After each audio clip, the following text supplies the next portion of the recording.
the credibility perspective. I think in today's world, a lot of that is lost. And not saying that because of the social media space and the podcast that some people that are doing it are not credible.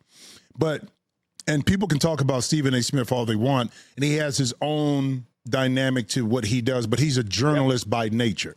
He was a print writer by nature. He covered the Sixers and teams, back then. So he had to write and create the storylines and everything, just like you did. So you bring a certain credibility to the table when you speak.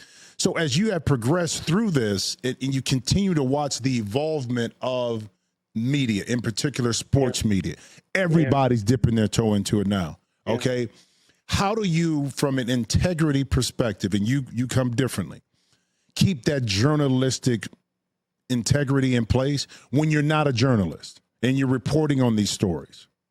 You know what, Jim? That's a central question to identity, right? And product. And I try to, you mentioned my Northwestern roots and go UNU. I still wake up every day and go about this as if I was at the Washington Post and that's my bar. So I have a personal bar. And it's not to say that everybody else, many people have a bar and they're great storytellers, some who are professionally trained and some who are not. Look, my favorite, I tell people all the time, they'll say, who are your favorite people to talk to? Sometimes they're professional storytellers. Sometimes it's just people who know how to do it. Who know, one of the things that I liked about when Charles was a player and we sat around and got to know each other was like, dude, you love telling stories. You got to figure out how to transition this. When you get ready to retire, why look for something that you don't love when you love the art of storytelling?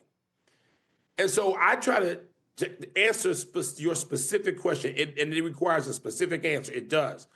I try to apply the fundamentals and the values. I don't try, I do, to that, like multiple sides to a story.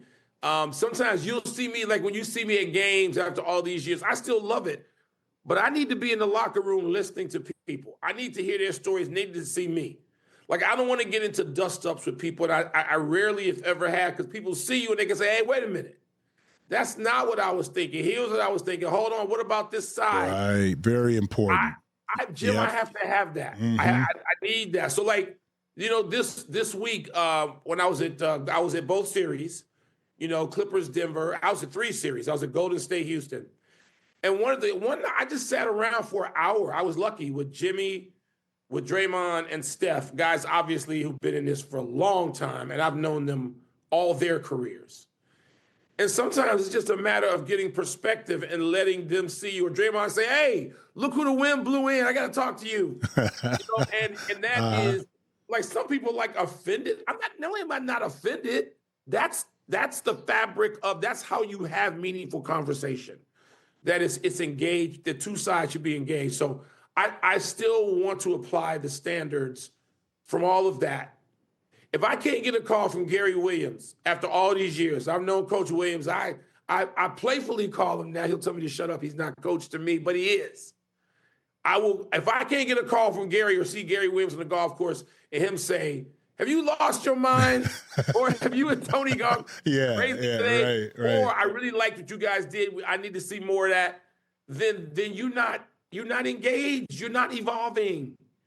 And so to me, all of that is required, Jim. And so that's why, it's back to the Clippers tonight, man. I need to, the locker rooms and the assistant coaches and the head coaches. Man, I know T. Lue since he was, long before he was getting stepped over by AI. By AI, yeah.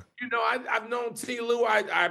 There's a lot of people I look at and just respect tremendously.